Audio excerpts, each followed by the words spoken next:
What's up, everybody? Welcome in to another edition of SSPN Live. I don't know if y'all may have caught our faces at the very beginning of the episode because I put up the graphic at like the very last second. So me and Ethan will be able to tell whenever we go back and rewatch this, but we weren't able to tell on, just right now. I think I got it up in time, but if y'all saw a little flash of our faces before the SSPN graphic, that's on us. But Ethan, believe it or not, another week has passed, and there's actually more Spurs news. The Spurs news gods, the NBA media gods, it probably has a lot to do with Victor. Right. But they keep giving to us, Ethan, in this offseason. Again, I don't want to keep saying it, but it's a weird change of pace for us as Spurs fans. Yeah, sorry we were a little bit late there, Mike. Appreciate you being in here as always. Victor, you as well. We appreciate the patience. We are here. We're ready to go. But yeah, the Spurs being in the news, being in the trade discussions, the rumor mill. It's all new for us. I think it's new for a lot of Spurs fans, but it's still exciting. It's content for us. It's fun discussion, even if it's not exactly based in fact. It's still water cooler talk. And at the end of the day, Jude, we are fans, and that's really what we do better than anything is just talk about BS that could or could not be real. Right. And as we've talked about all offseason, of course, the addition of Victor just actually adds a little bit of legitimacy to all of these things now, where in the past, we could easily kind of shoo them away, in the DeJounte DeRozan era, the LaMarcus era as well, or especially, really just our entire lives up until these past couple years where we made the moves for Derek and DeJounte. I'm trying to think before this era, what was the last time the Spurs were really in the trade rumor discussion? And I think you'd have to go all the way back to the Richard Jefferson trade. Yeah. I don't remember what he was at, 09 or 10? Somewhere in the late 2000s. Yeah. It was right after after he got traded from the Nets to Milwaukee. Then we picked him up. And then obviously we traded him again for Steven Jackson's. But that's a long time ago. That's when you and I were in grade school. So it's nice to be back in this discussion. Yes. Indeed, Ethan. And I see this from July 26th. He says we got glassesless Ethan, hatless Ethan before GTA 6. That's one of our favorite. That's got to be one of my favorite comments we've had. July. Actually, I got to screenshot that one. That's good. But going back to the trade discussions, you just brought up Richard Jefferson, and before we jump into today's episode, I've been seeing it. I mean, out of nowhere, I saw it today, and I guess this was released yesterday. And I don't know if it's going to be a show with both of them, but at least Richard Jefferson is going to do a podcast with Tim Duncan soon. Right. And he put out a video of like him bringing the Larry O'Brien trophy to Richard Jefferson, and Richard Jefferson, it's like a skit, and he essentially steals it from Timmy, and Timmy's like calling him like, hey, it's been over 48 hours, like please give me my trophy back. But it was really cool to see like that side of Timmy. And they put out one clip from the show that they did, and I'm not sure if this is like, because it's called the Richard and Larry show, so it's like Richard and the Larry O'Brien. I wonder if that refers to Timmy. I don't know for a fact. We'll have to see. I just can't see Timmy doing like a full-time podcast. Yeah, you see it. But it seems like he is at least going to do one episode with Richard Jefferson. And they put out a clip where he asked him start bench cut MJ, Kobe, and LeBron. And Timmy's response was, I plead the fifth. And Richard's like, you can't do that. You can't say that. But I just thought that was the most Timmy answer to that type of question. And that's exactly why he probably won't be a full-time podcaster anytime soon, is because he just doesn't buy into like what you have to do and what you have to say to be a podcaster or in the media. But I'm here for the one episode. I think he's only done one podcast episode ever, and it was the Raja Bell podcast like a couple of years back. And I missed that. It's so Timmy fashion, dude. Like his Wi-Fi is trash. Like he looks like he probably was actually in the U.S. Virgin Islands, like super far away, just super glitchy. But it's just so like on brand for Tim Duncan. Yeah, it seems like this is going to be in person, so we won't have the Timmy connection issues this time. But still, I'm definitely looking to forward to that. And since you brought up RJ, I kind of had to talk about that because we saw that. But Ethan, the first thing on the docket today, this is the biggest news. And the fact we've gone 5 minutes into the episode without talking about it, is, I mean, I kind of feel a little bit bad because as he says in the comments, Victor Wembanyama officially first rookie in NBA history to be named to the all defensive first team. And I know this is about Victor, but want to give a shout out to former Spur Derek White making the second team all defense team as well.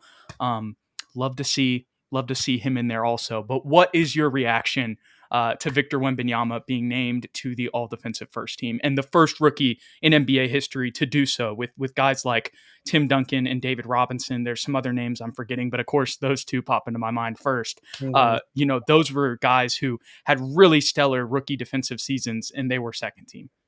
Right. Look, I don't want to downplay it by any means, but I feel like it was pretty much a guarantee considering how prolific he was as a rookie. Like, sure, rookie year, like maybe you get a little less leeway as far as like the political aspect of being voted to a first or second team All NBA. But I mean, it was between him and Rudy Gobert for defensive player of the year all season long. And what he was able to do individually, statistically, with his 5, 6, 7, 8, 10 block games, the number of steals that he was able to get from the center position, the incredible stat lines, and the difference between how the Spurs defensive identity looked with him on the court versus without.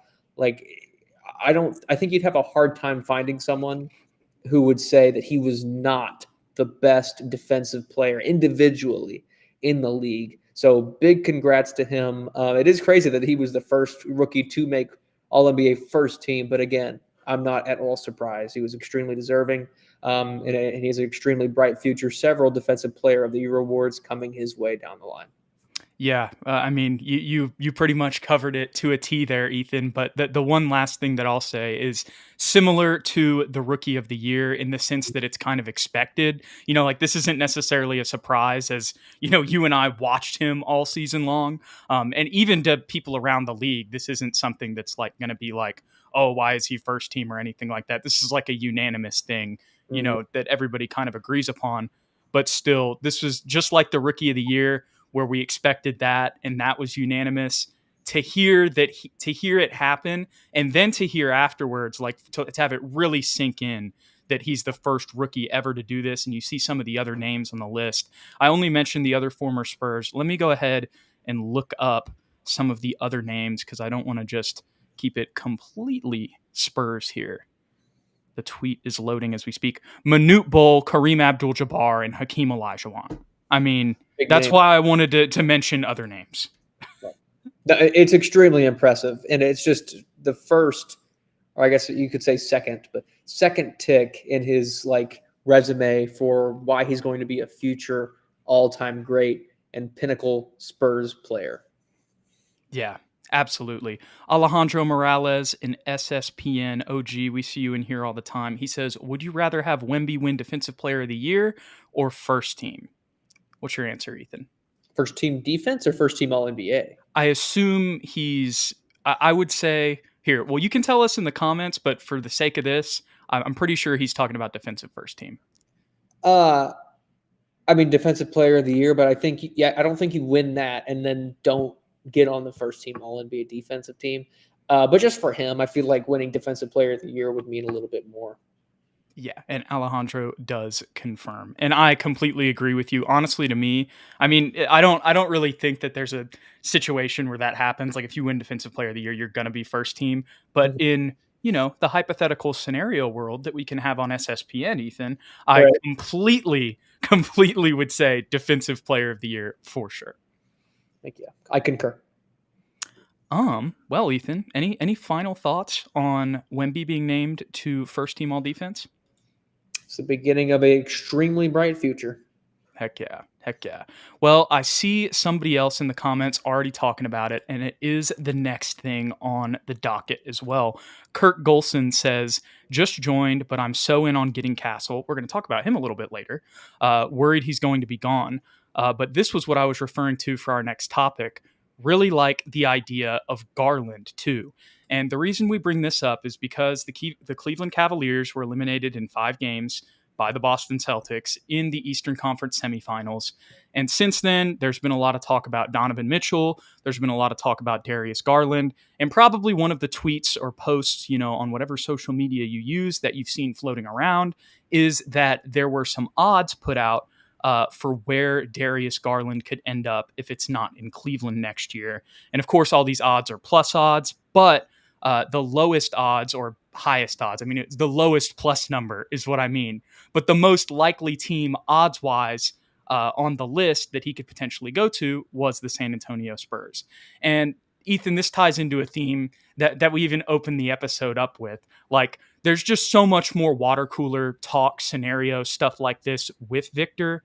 And it almost feels like whatever, free agent, because we've heard a ton of smoke about his teammate, Donovan Mitchell, too, but whatever point guard that could potentially be on the market, as long as that's a need for the Spurs until they address that, it just kind of feels like we're going to be in that conversation. I don't want to delegitimize the chance of this happening, but it just, I'm not sure how much credence to give to it personally. What are your thoughts on it? Yeah, it feels a lot like the Trae Young discussion did at the very beginning of that trade rumor. I remember everyone was in on it, even you and me to an extent. We're like, it makes sense. Just to speak to Darius Garland, like, I know he's a small point guard. Like, if you want to talk about weaknesses, you could say maybe defense, even though I think he's definitely better than Trae Young on that side of the ball. But he's still a smaller guard. He can be a prolific scorer. He's a very nice passer. Career highs were a couple years ago with 22 points, 9 assists on efficient shooting. He struggled this year a little bit next to Donovan Mitchell. Obviously, he had struggles in the playoffs. So how much credence does it have? I'm not sure. Like, I don't think a lot, because I still feel like the Spurs are going to stay pat, at least for the foreseeable future, on the whole build through the draft, slowly build with this team, and then maybe trade at either this deadline or next offseason. I still don't see it happening this offseason, but it's interesting because I feel like Cleveland, more so than Atlanta, is willing and able to make a move, if that makes sense. Yes. Especially now.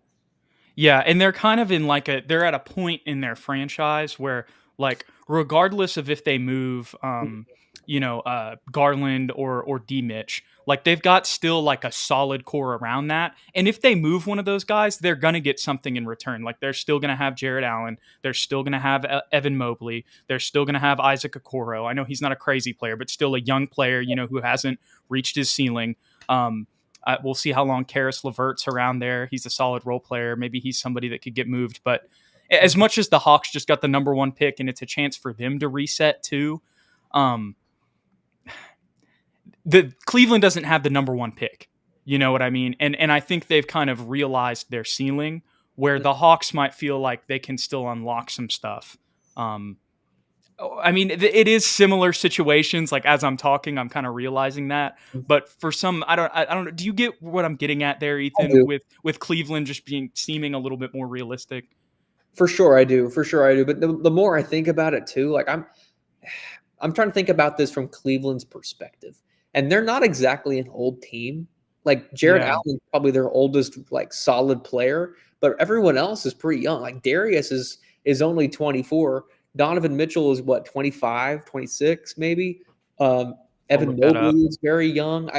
I feel like they think that their young players would have accelerated a little more quickly, and that's why they made the move to bring Donovan Mitchell in. And Mitchell's 27, just to confirm. He's 27. I think they overestimated how quickly Evan Mobley would adjust and become an all-star level player. He's kind of been disappointing the last couple of years. You could say the same thing about Isaac Okoro, even though I think he's a really solid piece. Maybe they thought he would become more of a star, where he's looking more like a very good role player. So they're in a tough spot. I don't know what their cap situation looks like, but just to role play this real quick, if it's going to cost us Keldon Johnson, Malachi Branham, maybe 2 firsts, and we get Darius Garland, and they keep Donovan Mitchell, how does that solve anything for Cleveland, other than the fact that they move off of Darius Garland? Like, I feel like they would want more, and if they're going to depend on picks, And I know they don't want to pay Garland necessarily, but if they're going to depend on our They picks, have paid Garland. He's on a 5-year yeah, but I'm solid trying to contract. get off of his Oh, contract. yeah, Like, yeah. Okay, I got you. My dump bad. it to us. Like I don't know if us giving them 2 first-round picks, Keldon Johnson and Malachi Branham, solves their issues now. Do you know what I mean? Like, No, completely. if they make that trade, I feel like they also have to trade Donovan and just start from the bottom up and rebuild around Evan Mobley and just give him a little bit more time. Let's see what Kirk's comment says right here. Seems like Garland's camp is saying if they sign Mitchell, he's demanding a trade, so they may not have that much leverage. I'm not sure. I'm not trying to say you're wrong, Kirk, but I'm not sure where you got that from. I'm sure there's some legitimacy floating around. Is around there, yeah. Yeah, floating around about that, and I can see that because of kind of the fit this season. But I mean, honestly, if I'm looking at it from Cleveland's perspective, yeah, I feel like there's a better move for them than Malachi and Keldon that they could get, instead of for Garland. But the other thing, honestly, like, and maybe I'm crazy here, I kind of think they should move Donovan and just roll with the young core, because I'm not trying to say that Garland doesn't have his deficiencies, but you saw in the games where Donovan was out, he had some 30-point games in the playoffs, didn't struggle as much, with having more freedom with the ball. And Ethan, do you remember when he gave us 50? I can't remember which year that was, but that was pretty recently. Like, yeah. It's kind of funny because that's where my memories stick to him. Like, he goes off against us, and then now you've kind of it's been interesting to watch kind of through the playoffs, and also just with the addition of Donovan Mitchell, how that just, it's kind of similar to Trae Young and DeJounte in a sense that they're just both, kind of ball dominant players. As much as Donovan is a 2, he takes the ball up a ton. He's an undersized 2. Yeah, and not to just go on forever about the Cavs, but that's kind of, I don't, as we started this conversation, Ethan, it's just kind of like, I'm not sure how much legitimacy there is to this, or if there's really a percentage chance of this happening. It's just, if we're going to make an odds list for Darius Garland, it kind of makes sense for the Spurs to be on there. And that would be the same thing for Tyrese Maxey, or, as I started this conversation, whatever young point guard is out there right now until that need is addressed. Not to repeat myself, but it really is, when you think about this in like a logical sense, it kind of is a roundabout way that just leads you back to this. I wouldn't, if there was a trade announced that we did, let's just say for the sake of conversation, Ethan, we do that trade. Honestly, I'm actually not going to be that mad. I really like Garland. I think he could, I'm not saying he's a perfect player, but I think he would definitely give us shooting and scoring, and that would be a fun pick and roll to watch. And as much as he still has some defensive deficiencies, he's still 24. I think the Spurs could definitely, kind of unlock some things there. But I just really don't feel like it's likely, especially with us getting 4 and 8 in the lottery. Right. Agreed. And the last point I'll make on this Garland thing, like, I like him. Like, I'm sure there's gonna be a lot of people in the comments saying that he's a really solid player, and that he'd played well next to Victor Wembanyama. Probably all true. But I feel like a trade for Garland, like this kind of move, should be the last move the Spurs make on their quest for a championship. Like, right. I'd rather make other smaller moves, continue to build through the draft, and then that's the last thing that we do, maybe either during an offseason or at the deadline, and that's what would propel us forward. Because I don't think Darius Garland's a game changer. I don't think he propels us from bottom of the West right at 7 or 6 even. I think we're still, even with Garland, and let's say this team fully, we're fringe playing. Yeah, we're fringe playing, exactly. So continue to build, get into the playoffs. Then we talk about making a move like this, where we bring in like a borderline all-star point guard, or whatever that hole is that's left in our team to kind of push us over the hump. Kind of like how Aaron Gordon was able to help Denver, or Mike Conley was able to help. Minnesota's a bad example, but where did he go before that? Utah kind of propelled them past that first round of the playoffs. Similar moves to that. Yeah, and Kirk confirmed for us here. He said he looked it up. Looks like it was rival executive sourcing that Garland may potentially leave, not his camp. So he says, never mind on the demanding a trade for now. But still, I mean, if other league execs are talking about it, they're obviously hearing something. But here's another thing about Garland, and I think MEZ does make a good point here. Garland is making 36 million, 39 million, 42 million, and 44 million over the length of his contract. And I know that the salary cap's going to keep going up, but like, do we want to commit to that with Darius Garland as of right now, where the Spurs are at in their situation, especially when the giantest contract in NBA history does await us in the horizon with Victor? Right, right. If you're going to make a move for a big contract, especially with, like you said, Victor and other players kind of coming up, you want that to be front loaded. So we have that cap space later to give to those other guys. Keldon. Exactly like Keldon. I think Devins was somewhat front loaded, right? Am I I'd mistaken? have to go check that one. Not in the same sense that Right. Keldon's is, though. Shout out Keldon. I mean, I know people always talk about trading him, but he's got one of the most friendly contracts like in the NBA for real. So shout out to him. Definitely. Ethan. And the last point I'll make on this, and I know that I'm not trying to get into a whole draft discussion. If you want to dive in to our thoughts on Rob Dillingham, we've put out multiple videos on it. So definitely go check that out. We're not going to go through all that. But like, how different is if Rob Dillingham reaches his peak, how different is he from Darius Garland? Like, you can make the argument that Garland's bigger, better defender, sure, but like offensively, Yeah. and then you have him on a rookie deal, You're not wrong. I think that there's absolutely an argument to be made for that. Like if we can take him, let's say he falls to 8, we draft him at 8, and we just play out his future. If everything works out great and he is the next Darius Garland type player, perfect. We're happy we didn't make the trade. If he's not, he still has potential right. to be a trade asset. We can move down the line. Like it's not that big a deal. Yeah, it goes back to the Kevin O'Connor video that I've referenced a couple times, where he said if he was the Spurs, he would rather draft a player like Rob Dillingham than go after a Trae Young this offseason. Right. There's a lot of different perspectives on that. I don't think Ethan or I would come on here and be like, no, this is terrible if the Spurs traded for Trae Young. But if we're being objective and just looking at the reality of where the Spurs are at right now, and especially when you have those 2 lottery picks, man, like now that we're a couple weeks removed, like that really does, like, because if we're probably sitting here talking about this conversation a little bit differently if Toronto Right. ends up getting their pick.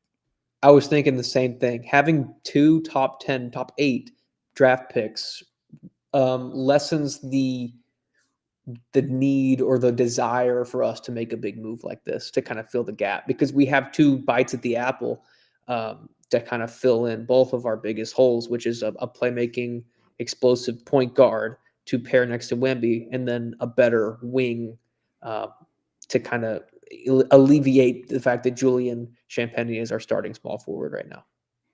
Absolutely, Ethan. And that's really been the theme that we've been talking about since the offseason. That, and then, the backup center position. Those are really the 3 key things that stand out for the Spurs roster-wise right now. Agreed. Well, I see some of this in the comments, so we're just going to address it. Ryan Cho says, I reckon the Spurs go after Lauri Markkanen. I would love that. I've actually thought about that, like in a dream scenario, once again, here on SSPN, where all of the intricacies of roster building and the NBA and where the Spurs are at and what their front office is thinking maybe doesn't have to come into play completely. Mm-hmm. I would love to see that front court for sure. Lauri Markkanen's one of my favorite players to watch in the league. And, I think we've joked about it before. I don't know if this was on air or not, but if Will Hardy ever comes back, I'd love to see him bring Lauri with him. And there's some other people saying that too. Now, I think that's even less likely than Darius Garland as of right now. But I like the thought process y'all have in the comments right now, because he's one of my favorite players to watch. And if it was just like, if we just had a free pick at one of the players in the league that we could just add to our roster, he's definitely high on that list for me. You know what's crazy? I don't even know if he's less likely than Darius Garland, only because of the person that's in charge of the Utah Jazz, which is Danny Ainge, and he is notorious for like, if he wants to blow up the Jazz, he will give everybody away for draft picks. He doesn't even want players back, and the Spurs are collecting draft picks. So I feel like we could. I mean, obviously we'd have to make the money work, but I feel like we could get Markkanen for maybe less than we could even get, or for less than Darius Garland or Trae Young might cost, to be completely honest. Well, I'm thinking about it. Lauri's contract is cheaper too. I think there's only 1 year left, which also adds to that actually being, potentially more of a reality. But I don't think there's any chance that that's going to happen. As much as I would love that. Agreed. But yeah, just saw that in the comments and had to mention it. We see some other stuff here too. We've got some other things on the docket. But Mr. Z, I appreciate this. He says, I like to listen to you guys on Spotify when I play my PS5. It's nice. We appreciate it. I hope you're doing it in some my leagues. You're going through some Spurs rebuilds. You're listening to the pod and you're like, okay, this is who. Now we're going to cook up some stuff. We're going to build these championship rosters for the Spurs. I like that. You know what? Add this element to it too. He's going to go in and create a play. Go to your prospects in the draft, and you're going to create a player named Jude McLaren. You're going to create a player named Ethan Quintero. Make their overalls low. Draft in the second round. Then you're going to up their potential. Oh my gosh, I love it. I was gonna say, I thought you were, it was when you were talking about the creative player, I was like, Oscar Wembanyama. That's not what I was thinking, but I like that. Oscar and Ethan, and then Jude as well. Alrighty, let's get back into some of the other stuff on the docket. So the next thing that I have written down here, Ethan, is just draft trade scenarios. We've kind of talked about the other trade scenarios potentially, like we said with the Garland. We even just joked around a little about Lauri Markkanen in there. But what I'm referring to here is just once again going back to having 2 picks. Do you think there's a chance, or what are your thoughts on the idea of the Spurs moving one of their picks for whatever they want to move it for, or potentially trading both picks to move up in the draft? I don't see it happening. Honestly, I think it's more so like, not, we were just talking about it, but honestly, like 2K fan fiction, all the rumors around that. I haven't seen anything legitimate. If you have, let me know, Jude. I might be mistaken, but I think the Spurs are probably extremely pleased that they have 4 and 8, and they'll likely use both picks because they have 2 gaping holes at point guard and wing. So I see them using both as well as their second round pick, going into training camp once again with like a full deck of cards and having to make some tough decision once guys competed out, or make a trade, whoever it might be. But I think that the 2 rookies at 4 and 8 are likely to be drafted and signed by the San Antonio Spurs. Yeah, and I think, this goes back to our conversation that we had with Lou last week. And that's just, well, actually, I think we had, well, no, yeah. I'm sorry. I was getting mixed up there. I was forgetting that we had the lottery and then we had Lou and now we're back. Basically the draft and the class, the caliber of the class this year, do you really want to move up to, I mean, the only way that I see that happening is if they're just like in love with Risacher and they're super high on him. Yeah. I don't think it's going to happen. That's just like the only scenario that I could see. And the only reason that I'm even bringing this up is just because we have 2 picks and that's something that's going to be discussed. Personally, I wouldn't like that. I mean, obviously, if Risacher becomes the guy, I would be mistaken. But I just think that everyone from 3 to 10 is pretty close. Like, if you really think Risacher is that guy and you want to pull that trigger, so be it. I won't be too pleased because I think we can get 4 and 8. I think we get 2 players that holistically would be more valuable than getting Risacher at 3 or wherever we have to move up to get him. Yeah. I mean, and we're about to get into another French prospect that is in our French, or is one of our prospect breakdowns for today's show. And after watching him, I kind of see what Lou was saying about maybe the gap not being that big, honestly, between Risacher and Salaun. But before we get into that, what else do we have on the docket? Oh, favorite draft combinations, Ethan. As we have learned more about this class and gone through a lot of these prospect breakdowns, I know at the beginning it was Rob Dillingham and Dalton Connect were the two, off rip options for us that we thought would fit perfectly. But as time has passed, what are some of the draft combinations at 4 and 8 that stand out to you that you would like? Man, this is a great question. At 4, I do really like Stephon Castle, especially after talking to Lou. I went and watched a little bit more tape because he had him at number 1 on his board. I think a couple other people have as well. You've been higher on him than I have, but what he's able to do defensively, he's so versatile. I think he's got a lot of upside at that point guard spot. I think he can be a point guard, starting point guard. We saw what came out about him allegedly telling people that he doesn't want to work out for teams that have a starting point guard set. I like that mentality. He's clearly picked a lane. He is confident in his ability to run a team. And I think that he has pretty much everything already down. I mean, other than shooting and maybe having a lot of experience as a ball dominant point guard, but we don't really play ball dominant point guard, Jude. So I'm not super worried about that. And his 3-point shot will come. His mechanics are fine. It's just that he didn't take a lot of volume. And like Lou was saying, that is a skill that can be taught. And I think that he fits on the Spurs as far as our young core's identity moving forward. Obviously, defense was a huge problem. And if you go back to the very, very first draft breakdown we did, I said, and I kind of moved away from it, but I want to keep myself disciplined with, or keep myself to my word that I said at the very beginning. And that's, I think we need to focus on defense first and address defense first. So that's why I have Stephon Castle at my first pick. And to go along with him, I mean, you can go Rob Dillingham at 8 if you think that no one's going to pick him 5, 6, and 7 because they don't need point guards necessarily.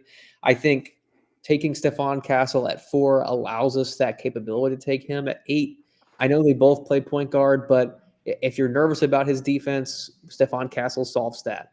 If you think he's going to be an explosive point guard with incredible potential like a Tyrese Maxey, then they can probably play together.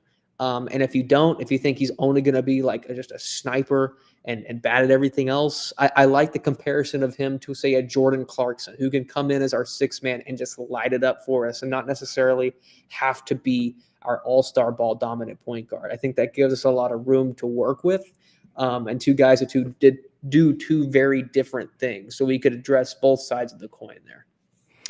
Interesting. So you like Dillingham. What if Dillingham's not available at 8? Then Cody what's your next? Interesting. I'm glad you brought up that name because he's somebody else that I've been thinking about. But also the prospect that we're about to get in today is somebody that I've been thinking about a lot at 8 as well. If I had to give my favorite scenario right now, oh, this is tough. It's a tough one, right? It's so tough. Here's what I'll start out with. The good news is there's like, I feel like for me, there's like 3 to 4 players at point guard or the 3 that regardless of how the draft plays out, like I would like them. And I think we're going to have a shot at those guys. Right. Whether that be Topic, Stephon, or Rob at point guard. And I know we talked about the versatility that Stephon has and maybe playing them together. Or like you just alluded to, maybe Rob Dillingham turns into more of a 6-man guy, scorer, spark plug off the bench. We'd have to see how all of that plays out. But also one of the things that Lou really emphasized was his versatility. And that's an interesting thing. And I don't want to jump, away from my favorite draft scenario here, Ethan, but I think this fits into something else that was on the docket today, and that was the Stephon Castle point guard situation. Mm-hmm. And so a couple things. The first thing is I didn't realize he played point guard in high school, and that's just on me. I was ignorant of that. Mm-hmm. So that explains why he's, wanting to do this more. 2, I mean, and for those of you guys who don't know, he was a McDonald's All-American 5-star recruit, like at the point guard position. 2, as Lou explained in our episode last week, he went to UConn with no guarantees for playing time, position. You know what I mean? He just went to win back-to-back national championships, which he did. and he played whatever role was necessary and asked of him. So that's where this is a little interesting to me, Ethan, because, there's some recruiting stuff going on. I mean, obviously, there's always recruiting stuff going on in college sports. Bear with me here. I swear this is going to have a connection. And one of the things that a lot of the recruiting people say is don't listen to what they say, watch what they do. Like, so if a kid's saying he's committed to a school, but he's taking visits to others, how committed is he? Right. Stephon Castle is saying he's not going to do pre-draft workouts and with teams that won't consider him a point guard. Sorry, I'm pulling this up exactly so we don't butcher this. Here we go. There are whispers of Stephon Castle and his camp potentially not being willing to do pre-draft workouts for teams with starting point guards already in place.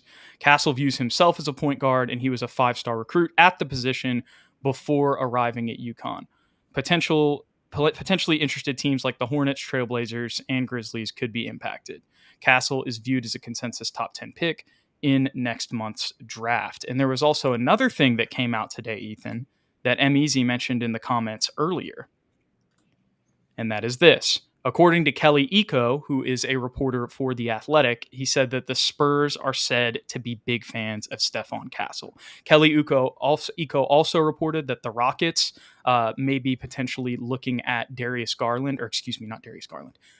Mitchell, and maybe potentially making a move for him as well. The only reason I bring that up is just to kind of give some more legitimacy to him working for The Athletic as a reporter. And also just because I saw that when I went to his profile. Because I was like, okay, if this guy's saying this, let me see how legit he is. And I was like, okay, he works for The Athletic. He's an NBA writer for them. Right. So, that doesn't mean he's going to be right about everything, but it's not like this is just some Twitter account saying this either. Right. All right. So with that being said, Ethan, there is some smoke for the Spurs with Stephon Castle. But what I was trying to connect with the college recruiting thing is that he's saying that he doesn't want to do pre-draft workouts with teams that don't consider him, that already have a point guard. But his actions last season were going to UConn and just doing playing whatever role possible to win. You know what I'm saying? So right. I'm not saying that he doesn't want to be a point guard in the NBA. Obviously he does. But I find it hard to believe that with what he did last year, that if he were to get drafted by somebody who told him, hey, we want you to play the 2 or the 3, that he's just be like, nope, I'm going full Eli Manning. I'm not, I'm not getting drafted by you. I demand a trade now. Like, if he was that guy, he's not. And I know, yes, winning a championship was a big part of him going to UConn. But obviously that shows that winning is a big part of his goal. And it also shows that he's willing to do whatever it takes to win, right. On the team. With all of that being said, the Spurs need a point guard, which is actually why I think this whole scenario kind of makes Stephon Castle more intriguing. And there's a number of things that I kind of wanted to dive into with that. But what are your thoughts on kind of, him saying that he only wants to play point guard and how that might play out? He might. I mean, it could be a couple things. One, it could be just his team, his agent saying that because they don't want him to go 5, 6, or 7. Let's say the Spurs don't take him at 4. Those next 3 teams don't necessarily need a point guard, so maybe they're thinking, oh, but we can still take Castle and just play him at small forward. It's like, no, we don't want to go there because you're a point guard. It might not even be him. I think probably more often than not, these discussions are being happened. I mean, I'm sure he's involved, but I don't necessarily see Stephon Castle coming out and saying, I refuse to play for a team that already has a starting point guard. Like you said, he is not necessarily – his actions have not reflected that. Maybe he just wants to play for San Antonio, or maybe it's just like point guards get paid more. Maybe it's simple as that. Maybe he just wants to be classified as a point guard, kind of like in the NFL when guys are trying to be classified as receivers that are actually tight ends. I think that was Jimmy Graham, because receivers get paid more than tight ends get paid. Yeah, and like the comments are saying, he didn't necessarily have an opportunity at UConn because of their depth at point guard and their style of play to showcase his ability as a point guard. Is kind of point guard by committee at times, and obviously they had a lot of guys that had that skill set.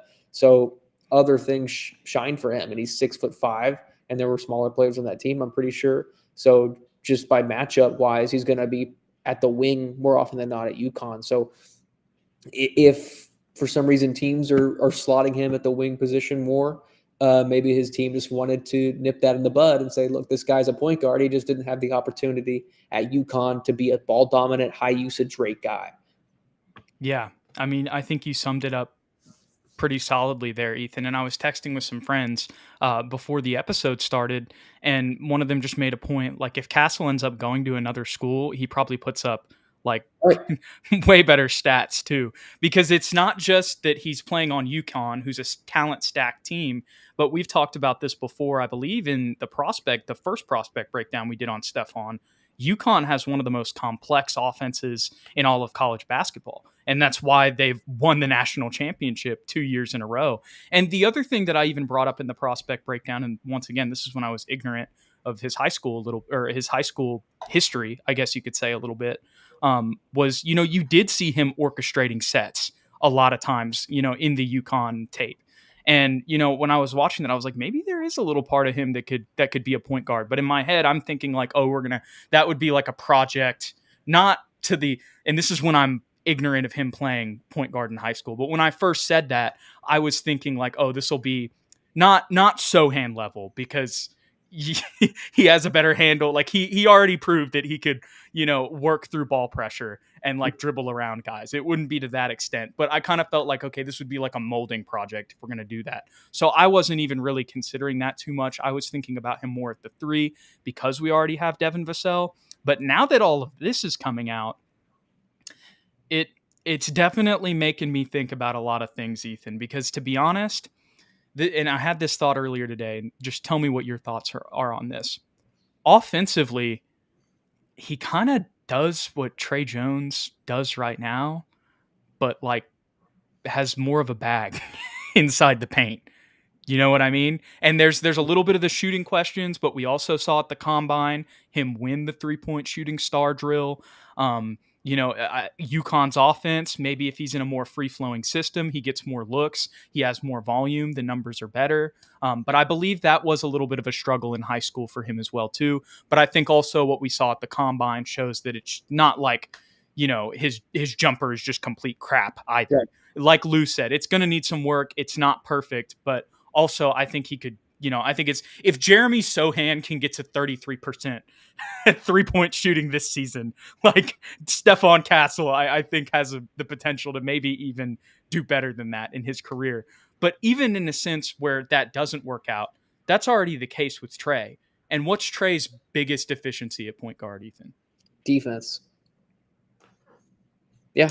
I don't really need to say any more about that, because Stephon would be, not only would he be a different physical specimen, but he would be a different skill specimen on defense. Now, obviously there's going to be rookie growing pains, but I just think about, we're going to have to deal with Luka.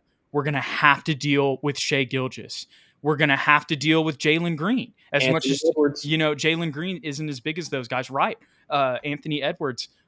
Zion takes the floor up a bunch. I was just thinking of teams in our division. Right. And I think in the Zion matchup, that would probably be Sohan regardless. But with Shai and Luka, those are dudes who like literally play point guard. Having Stephon Castle on those guys would be a massive upgrade over Tre Jones. Right. I like to finish off with Castle's, our perspective on Castle. I like what Lou said last time we had him on.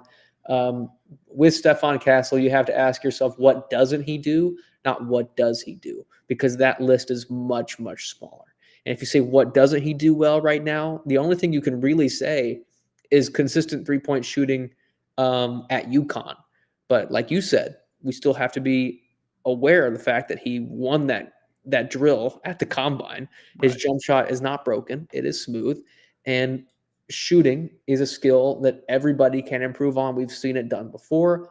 And even after Chip England left, I see you in the comments, Easy. Even after Chip England left, we have had players develop and become better three-point shooters. They're not necessarily 45% right now, but we saw Jeremy Sohan improve this year. We saw Trey Jones improve this year. I mean, I can go on and on. Devin Vassell improved tremendously as well. I don't remember what he shot as a rookie, but it did not translate. Victor got better throughout the year as well.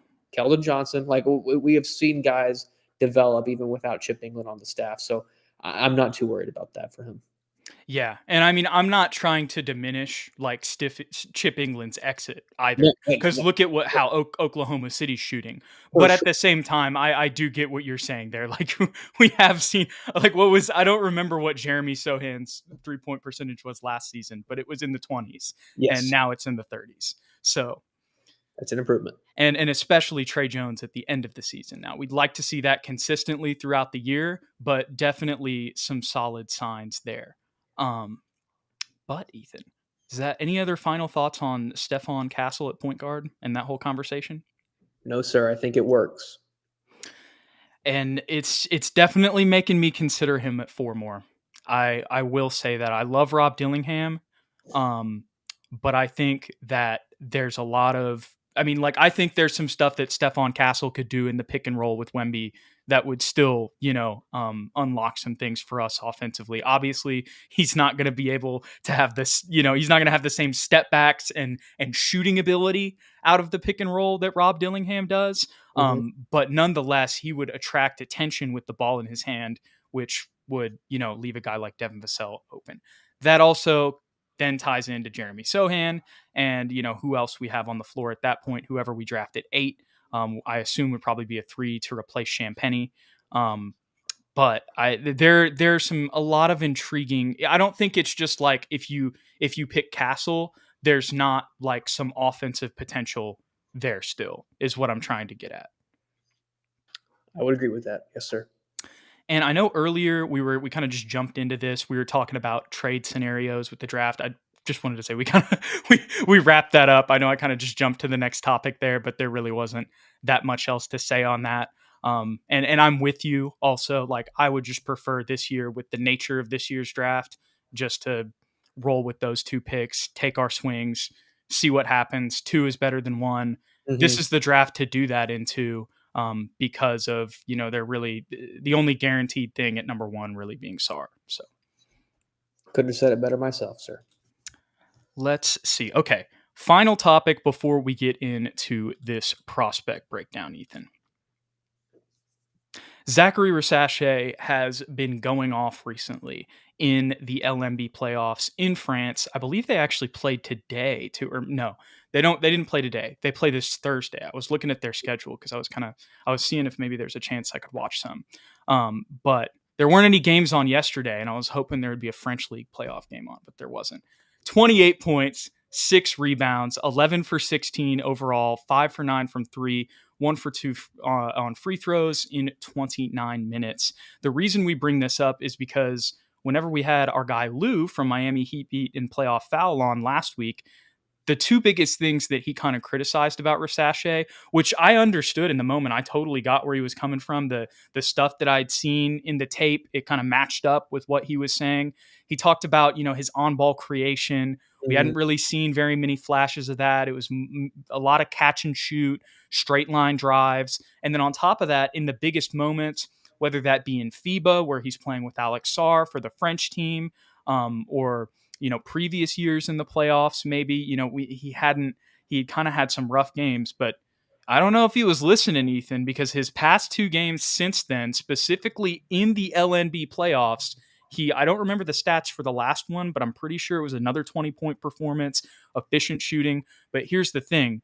It's not just that he's performing in the playoffs. He's taking people off the dribble, hitting step backs, dribbling around guys, finishing through contact on dunks, driving through the lane, and there'll be traffic in the lane, evading that to get to the rim.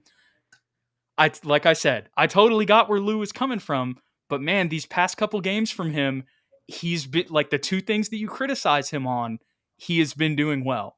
You know what I mean? And so I was just kind of curious on your thoughts on that. And what you've seen from Zaccharie in these last couple games in the playoffs. But it is pretty remarkable that as soon as that video came out, he had 2 back-to-back games where you're right. He was taking guys off the dribble. He had some shifty moves, some step-back threes, and obviously putting up crazy stats in playoff games, which are obviously big, high-pressure games for him. Yeah, I mean, I don't want to overstate. Like, it is just 2 games, right? Like, we still have to be willing to look at the bigger picture here, and I think that Lou brought up a lot of good points about his kind of one-dimensional style of play and thinking that maybe we can get somebody with his skill set as a 3-and-D explosive player later in the draft or even in free agency at a lesser cost than the 4th overall pick. Like, I'm still high on Risacher. Like, I still think he's going to be a real quality player. I think that these 2 games only boost his draft stock at the end of the day. But I just don't see him being available even still at 4. I still think Castle's the guy for us at that 4th spot. If he does slip and fall, we have some things to think about. Right. Because as much as you do love Stephon Castle, as much as I love Stephon Castle, Risacher is a really solid defender. He is explosive. He is French, and that plays a part into this. And he is a 3-and-D player that I think could immediately replace Julian Champagny at that small forward spot. As much as I love Castle, and you can make the argument if Castle falls, or I'm sorry, if Risacher falls to 4 and we draft him, okay, will Castle be drafted 5, 6, and 7? I think it's a lot less likely for him. What did we just read? Exactly. I think it's a lot less likely for him to be drafted at 5, 6, 7 than it is for Risacher to be drafted at 5, 6, 7. You know what I mean? No, like for sure. If we pass on Risacher, he's gone. He's not going to be there at 8.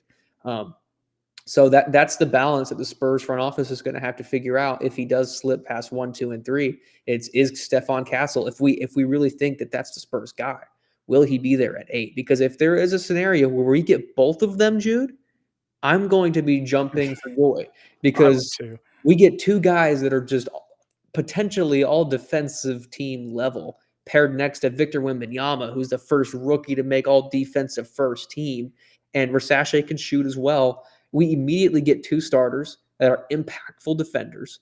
We improve tremendously on that side of the ball. And from this point forward, we can start thinking about just kind of fluff, because once our defense is set, the rest of it's just sprinkles. Yeah, and not to just that you said a lot there, so I'm trying to figure out where I want to start. Sorry. No, you're good. You're good. With Zaccharie at 4, he is just a much more seamless fit than Stephon. Now, if Stephon were to fall to 8, like when you're saying this, that just works out perfect, because then Stephon gets to play point guard, and with all the shooting questions, you're drafting Zaccharie at 4. You know what I mean? Like, so you've got almost, I don't know exactly what Risacher's percentages are, but I know for a fact that he is a shooter. Like, that is one of his biggest strengths. That was one of the things that Lou was commenting on, like complimenting him on, in the sense that while he may be, he was talking about him showing a lot of straight line drives and not a ton of on-ball creation. The one thing he never denied was his catch and shoot ability. I think he would just fit perfectly at that 3 position. We've seen Wemby talk about him, as well as the other guy that we're about to get into here in a second. I mean, that would just be a seamless fit. If that happens at 4, if he slips to 4, it's going to be really hard for me to pick somebody else. And I think it would be hard for the Spurs too. Yeah, I would agree with that. I think Peter brings up a good point, though. Castle going to be gone at 6 to the Hornets. The Hornets are the biggest conundrum at 5, 6, 7 to me, because of the whole LaMelo Ball situation.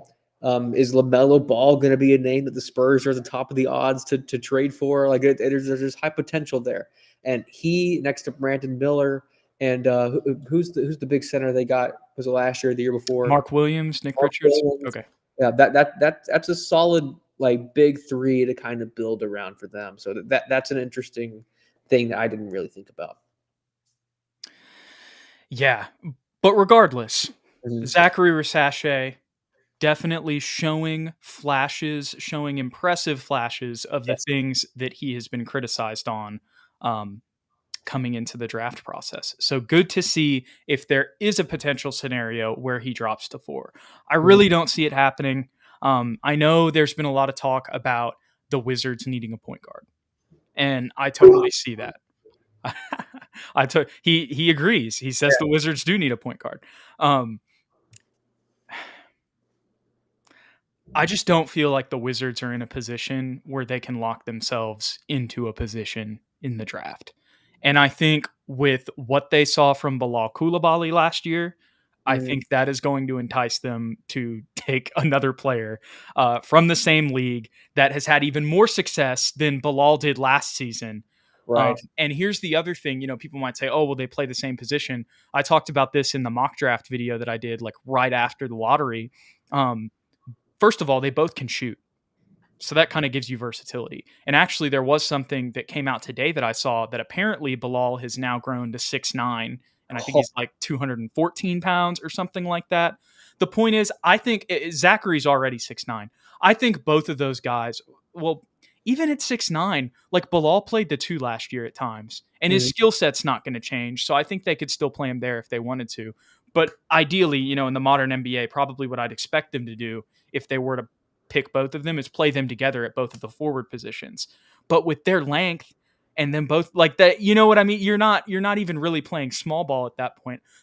The point I'm trying to get here is even though they drafted Bilal last year, I don't think that there's going to be a fit issue in Washington. And if you want to bring up like Kuzma or something, it's like, okay, well, Kuzma, like that's not in the Wizards' long-term future. You know what I mean? So I think he's going to go at 2.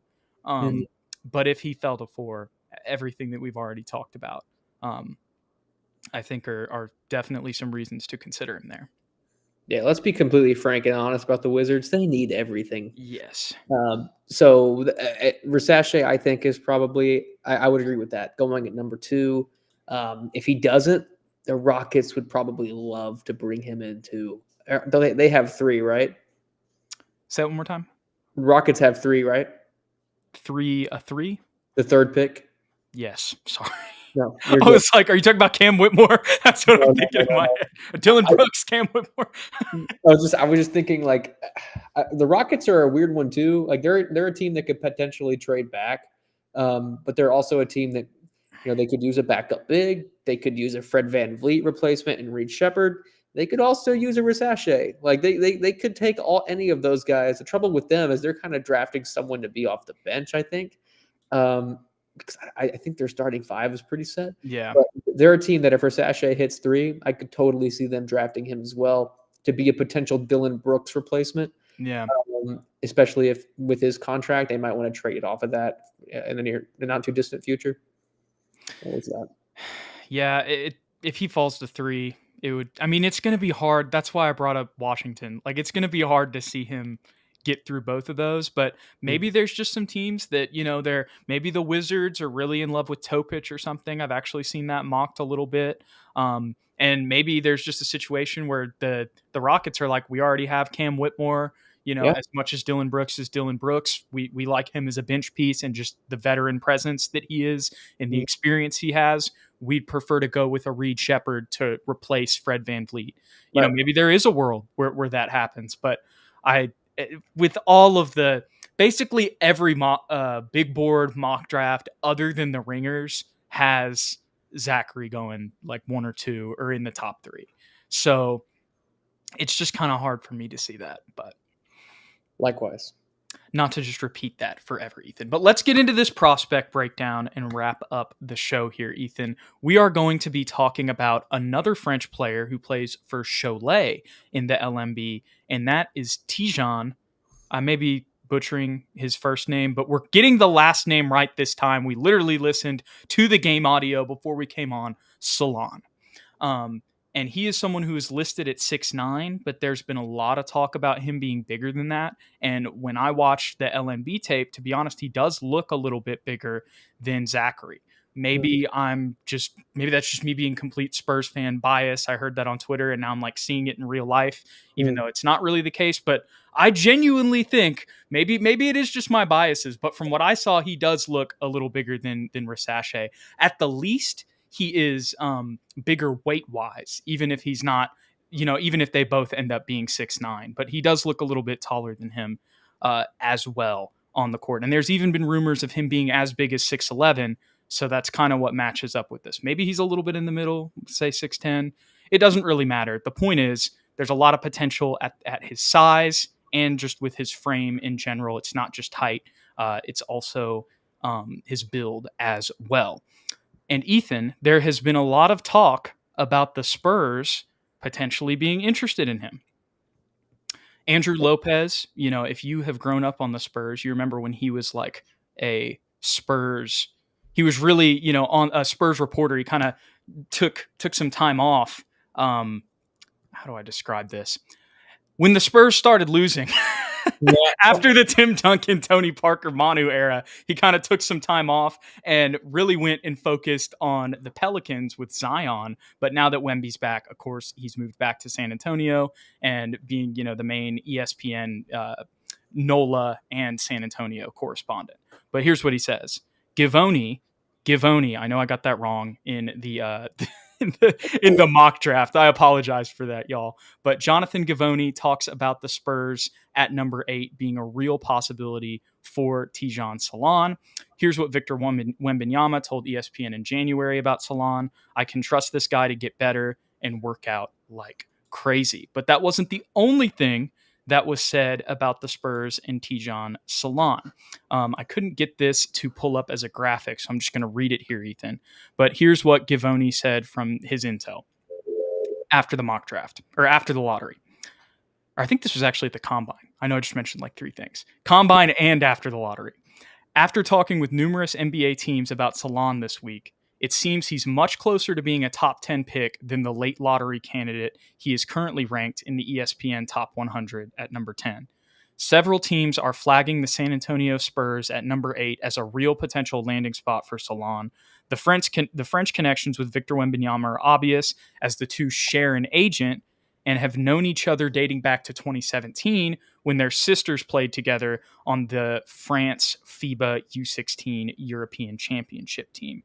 And I believe that even Zaccharie might have been a part of that group as well. Maybe it was Seedy, but the point is there was like all of the French players know each other. That's what I'm trying to get. And a lot of the French players' sisters also played together. So whenever there was a FIBA championship with them going on, Victor talked about this, I believe, in the interview with Kevin O'Connor, but one of the interviews he did recently, he said like they would just hang out like whenever their sisters were playing because they go travel to support and they didn't have anything to do. They were all the same age. They all played basketball. So they've known each other for a really long time.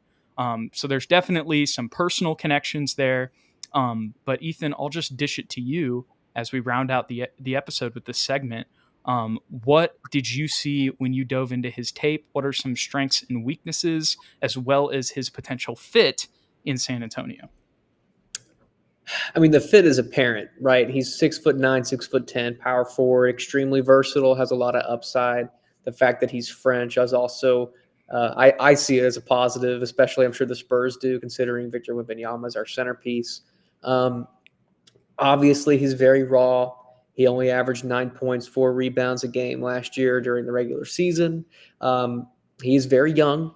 He's only shooting, 32% from 3? 33, yeah. 33. I don't think his jump shot looks broken. I think it maybe could use a little bit of tinkering. I think at the top especially, it looks a little funny at the apex. Just a little funny, but it's smooth. And there's no hitch in it, so I don't know if it'll be a difficult fix. He has the potential to be a really high-level defender, a switchable defender. He's athletic. I think he moves laterally very smooth. I think he could potentially guard 3, 4, 5, maybe not 2. It's hard for me to judge it fully because anytime I see a raw, solid defense player with a lot of versatility, I immediately want to compare him to Jeremy Sohan, right? That's like the natural inclination for me as a Spurs fan is like, he's like a Jeremy comp, but he's not quite the same as Jeremy. No, yeah. He's a little smoother. I feel like he's way rawer than Jeremy was even coming out of college, more athletic. He's a conundrum to me, Jude. I'm going to be honest. I didn't get to watch too much tape. I was really just reading stats and trying to gather information from other draft profiles on the internet. But even these guys that are considered professionals kind of have varying opinions of this guy. Like I saw one that was like he's a bad rebounder. doesn't have a nose for the ball. And then literally 3 clicks later, I found another guy that was like, has the potential to be a high level rebounder. It's like, okay, which one is it? You know what I Yeah. mean? And so I think he's got a high motor. From what I saw from the little tape that I watched, but I really want to get your opinion on him because I feel like you had more time to really dive into yourself and get your own perspective. So let me hear what you're thinking. And am I on the right track? In the sense that he's a conundrum, like I'm trying to figure out how I want to word this. I don't want to say he's Giannis, but when I bring up Giannis, I mean in the sense that he's a player with a lot of potential, very raw, that you're taking a high upside swing on. You know what I mean? That's what I mean. Like, I'm not even necessarily saying they're games. I'm just meaning as prospects. Like, they are kind of similar in a way. And I think that's probably why he's surging a little bit later in this draft process, because he was, for most of the draft process, he was kind of around like the late teens, kind of 15 and under, kind of right after the lottery ends. But going into the tape, like you said, because I did get to watch a good 20 minutes of him, the jumper is actually what stands out to me. Yes. And I saw there was some talk about that in the comments. This goes back to what Lou said last week. Don't look at the percentages. And especially in the LNB. Look, I know he's not Victor, but Victor shot sub 30% in the LNB last year. You know what I mean? Like, and he's at 33. And that's really, I mean, there are a lot of catch and shoot jumpers on his offensive tape. Like, if you look up his offensive highlights, you go to the no ceilings, and there's like 9 minutes of offensive highlights. A ton of that is catch and shoot jumpers, and I like the way that the jumper looks. It is smooth, but I do understand what you're saying about the little bit of maybe like there might need to be some work there. There's a reason he's at 33% too. But I mean, that was not when I went into his tape, I was not expecting to see a dude who looks like a sniper. And that's really what I saw. And I know that's the highlights. Like, I know there's obviously if you look at the negative tape too, you can find misses and whatnot. But really, when I dove into it, Ethan, that's what I noticed the most of offensively. You talked about Jeremy and you said that he was a little bit different, and I agreed. He can put the ball on the floor better than Jeremy as of right now, even. His handle is tighter. He can put his shoulder down and muscle through guys if he wants to. There's flashes of off-ball movement too, where he's cutting. Where a guy there was one play where a guy like drives in and kind of gets like congested in the lane. And it's hard to describe where he was. He was he was on the left side of the court and the dude's driving in towards the elbow and he's kind of like hovering in the mid range. That's how I describe it. So kind of a little bit too close to him, to be honest. Like, the spacing was jumbled. But once he realized that that the guy driving in, his point guard driving in, got stopped by two guys, he realizes he can fade closer to the baseline and then cuts inside under the basket, and the dude finds him under two defenders. He catches it, gets a dunk. So, there's some high IQ, even though that wasn't necessarily the prettiest possession, as you could kind of tell while I was describing it.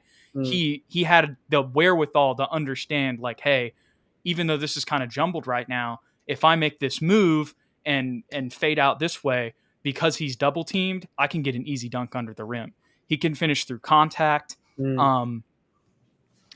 With all of this being said, Ethan, I completely agree with you saying he's very raw. Like, these are just all, they're all flashes at the end of the day. And I don't think his stats were the exact same as Risacher. And I'm sorry that I don't remember those off the top of my head. I did look at them, but they're escaping me as of right now.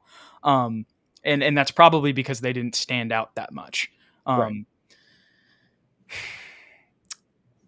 So getting back to like calling him a conundrum in the sense, are all of these flashes going to translate? Like, that's the question with him. But here's the thing I will say. He's playing for Cholet. And for any of you Wemby lovers who were watching the LNB playoffs last year during his finals run, Metropolitans 92 and Victor, you remember the series with Cholet. And that team is one of the, Lou mentioned it last week on the pod. They're one of the best teams in France. They have a long history. They have a crazy fan base too. Like, I mean, it is high intensity environments when you're playing for them. And he just had a 19-8 game in the LNB playoffs recently. I know that's not 20-10, but it's pretty dang close. Right. And so you're talking about the rebounding thing. From what I saw, I don't think he's a bad. And I know those are just two guys. You're doing your research, Ethan, Right. and you're just seeing the differences between those two. You know what they're saying, and that's kind of making you confused. I mean, even if he's not like, to be honest, I don't know if I necessarily agree with either of them, but he's definitely not like can't rebound.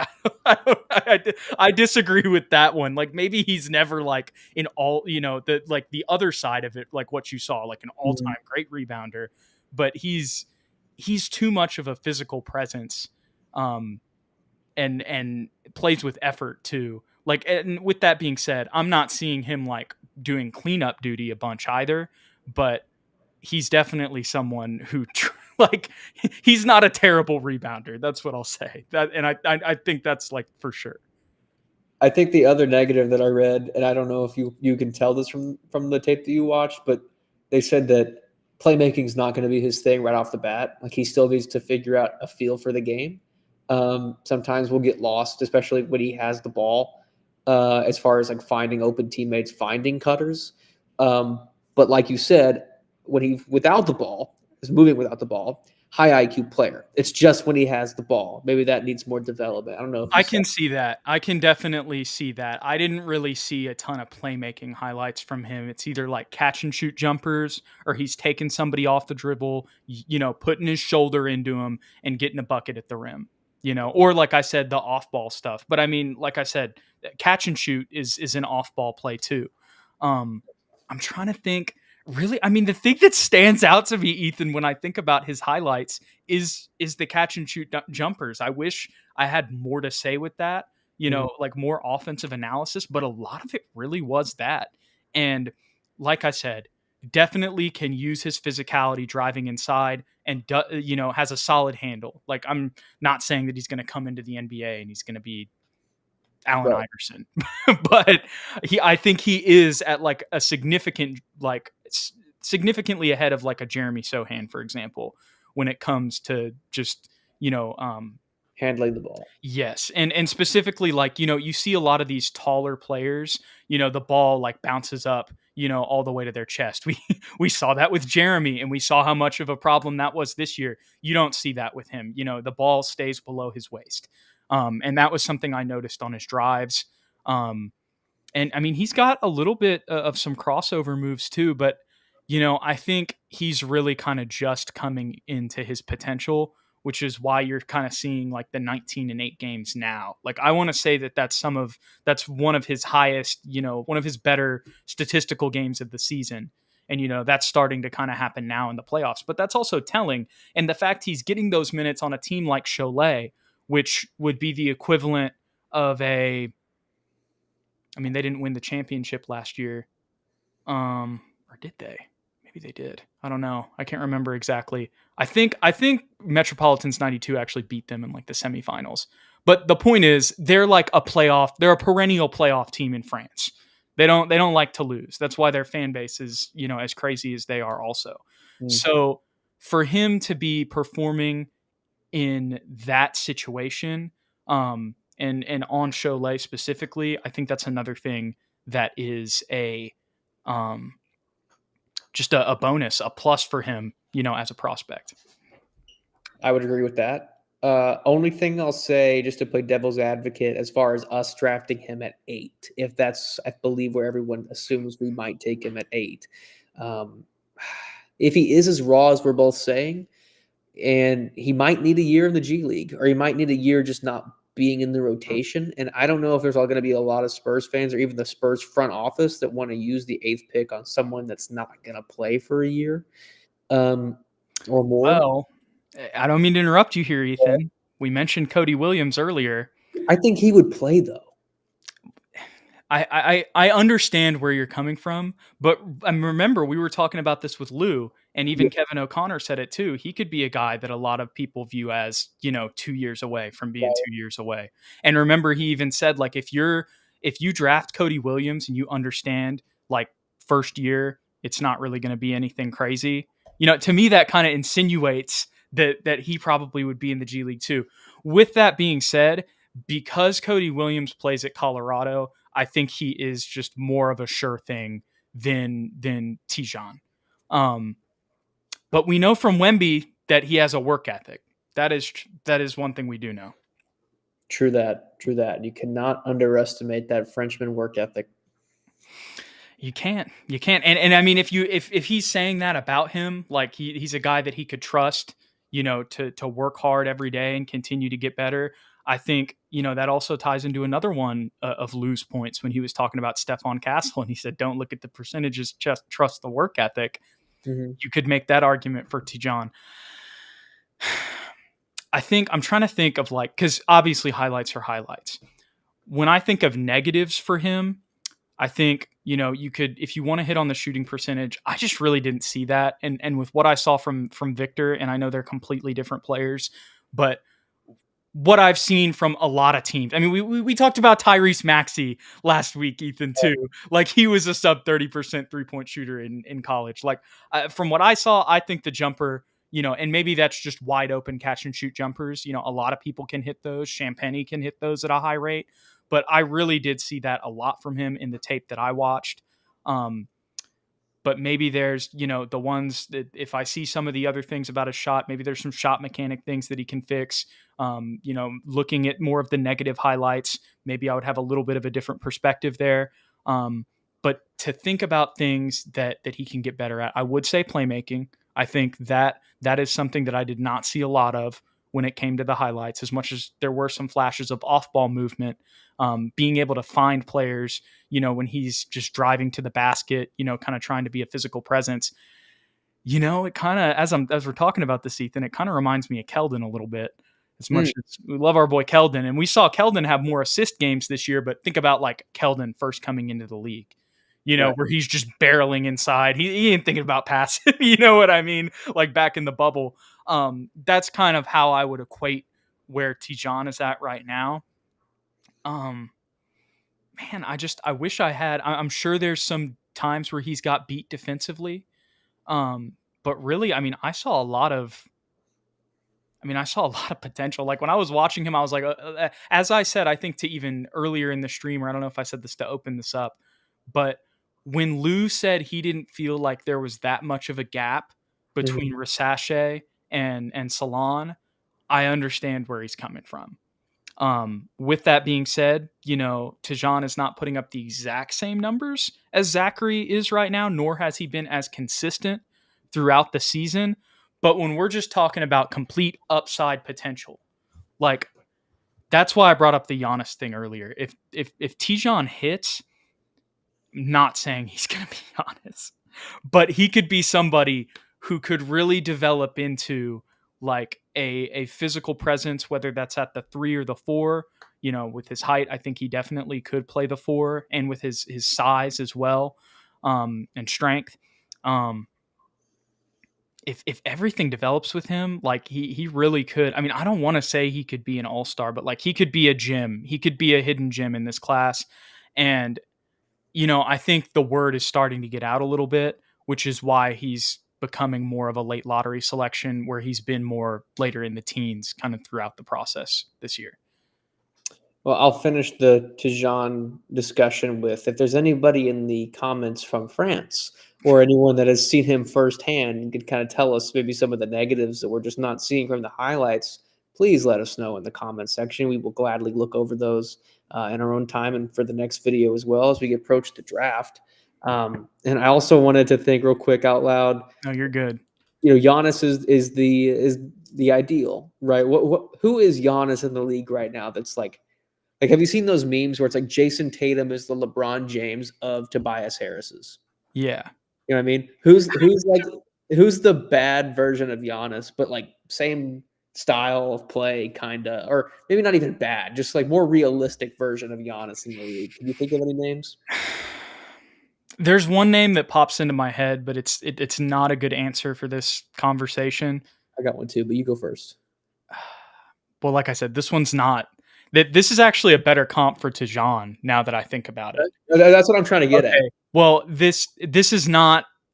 Ignore the Giannis part of this question, but Nikola Jovic for the Heat, I think that like a bigger Nikola Jovic, I think that is a good like comp, I guess you could say for Tidjane coming into the league. I mean, and we'll see, what his potential is, but we saw Jovic kind of, play well in a couple. I don't know if that was that in the playoffs? No, I'm thinking of Jaime. I think I'm getting him confused with Jaime. Did he play in the playoffs a little bit? Nikola, yeah, very, very briefly at the end of the series. Okay, yeah, then that's not what I'm thinking. I'm just thinking he had some other games during the regular season then where he had some, close to 20 points and hit a bunch of threes. And he's kind of that same. He's skinnier, thinner than Tidjane, but that's kind of the mold that I would put him in, to be realistic and not be too big for my britches here. Right. I like some of the comments here. Jonathan Isaac, Bruno Caboclo, low-key Franz Wagner. A name I'll throw out there. I guess this more so works for a Giannis, like a lesser version of Giannis than maybe a comp for old boy. But what's his name? Scotty Barnes. Okay. That's fair. Yeah. I see what you're saying. There's some similarities between these guys, physicality wise. That's what I was thinking. And right? The way that they can put the ball on the floor, I was about to say Tidjane's a more natural shooter than Scotty. Scotty was stroking that thing. How can I not forget like the first week of the season when he just went completely ballistic on us from three in the second half? Do you remember that game? It was him and OG Anunoby, man. They went absolutely crazy. OG had one last game before he went to New York that he had the entire country of Canada in our comments giving us crap. Remember that? It was like one of our most viewed videos this season. Canada was going crazy on us because I think I said like OG Anunoby's not a sniper. I think it's like a quote. He was like 6 for 8, and I was like, Canada was letting me have it. Oh my gosh! And now you see, when he's playing on the Knicks when he was healthy, it's even more open shots for old OG. But yeah, I see the Jonathan Isaac, Franz Wagner. I can see that to an extent. It's hard for me as much as I do think his ceiling's really high. This is such a NBA like YouTube thing to do, Ethan. But he's a high variance guy. Like his floor could be really low, but his ceiling could be really high. I got a good floor for him. Go ahead. Floor DeJuan Blair. Oh my gosh. He could be DeJuan Blair and he could be Giannis Antetokounmpo. When I brought up the Giannis thing, like I don't think that like he's going to be the same player as Giannis, but I think if everything works out for him, like there's a slim chance that he could maybe develop into an all-star. But you could say that about so many players in this draft is the other thing, Ethan. That's what we started this with, and I figure that's a really good and poetic way to kind of finish off this draft conversation. And I was doing some other stuff too, or I was having a conversation with somebody when I was watching his highlights. So that might have also, kind of taken away a little bit from some of my other takeaways.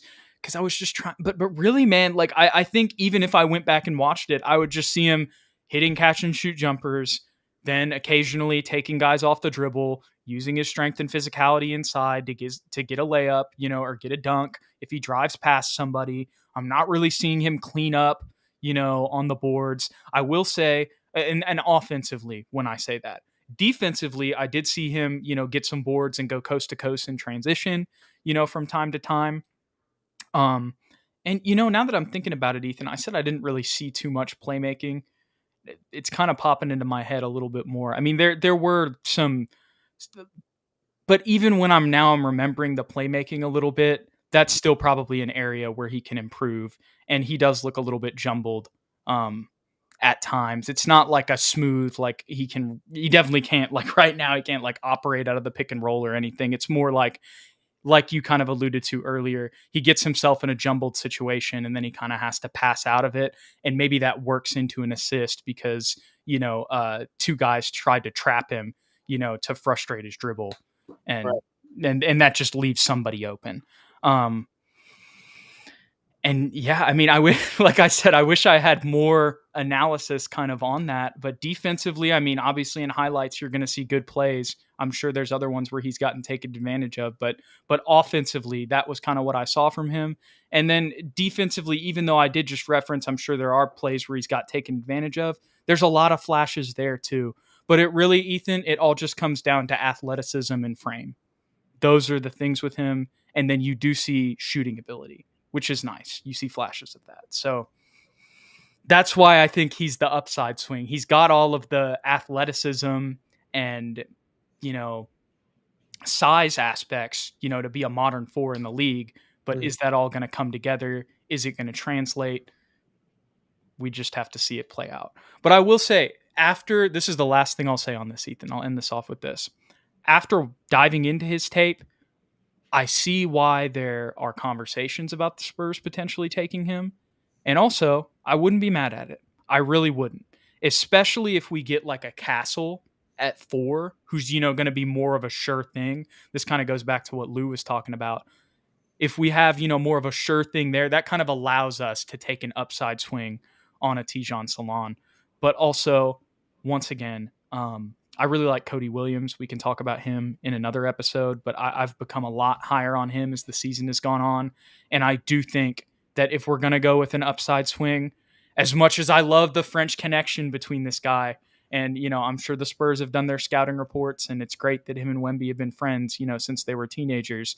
If I had to pick between what I'd feel more comfortable with, if we're going with an upside swing at 8, I would go with Cody Williams.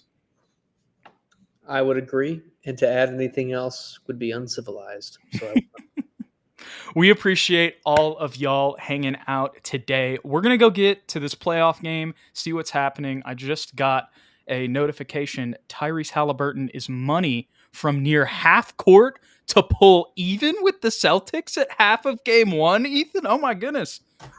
We got to go get to this game. Indiana in 7, baby. Indiana's competing right now. We appreciate all of you guys for hanging out in the comments. I know a bunch of y'all were talking as we were going through, kind of the end of that episode there, the last 40 minutes or so. But we just wanted to make sure we got through all the rest of those topics in a timely manner. Because if we just get into the comments and start, we'll do some Q&A stuff, but we would have gone way too long and wouldn't have been able to get to everything if we, if we just kept diving into those every once in a while, because y'all can get us in down some rabbit holes for sure. But we appreciate you guys. Thanks for hanging out with us. Don't forget to hit the like and the subscribe button below if you enjoyed the content. If you want to stay updated with everything, you can follow us on X or Twitter, whatever you want to call it, at SSPN on YT, at Jude McLaren, at Ethan_Quintero. And if you want to support the show, be sure to go ahead and check out our merch site, sspn.myspreadshop.com. Link in the channel description and the description below. We appreciate all of the support lately. We truly do, guys. It's going to be a great offseason, and we're going to keep having more stuff to talk about as we inch closer, Ethan. I think now we're a little bit over a month out from the draft, so only a month longer that we have to talk about all these potential scenarios before they're finally set in stone and we can talk about reality. I love reality. I'd rather live in reality than anything else. Me too, Ethan. And that's kind of how we built the show on. As much as I love talking about all this stuff, I kind of just like my vibe right now that we're at the end of the show is I'm like, I just want to find out. Like, I just want to see who we pick. Right. And then we can talk about how it's all going to fit and like really think about this team. And then also right after they get drafted, we're going to have Summer League, and probably even before Summer League, actually, we're going to have the Olympics. So once the draft starts, dude, it's going to basically be like it's basketball season again. Best season of the year, baby. Yes, sir. Once again, we appreciate y'all. We'll catch y'all in the next one. Go Spurs.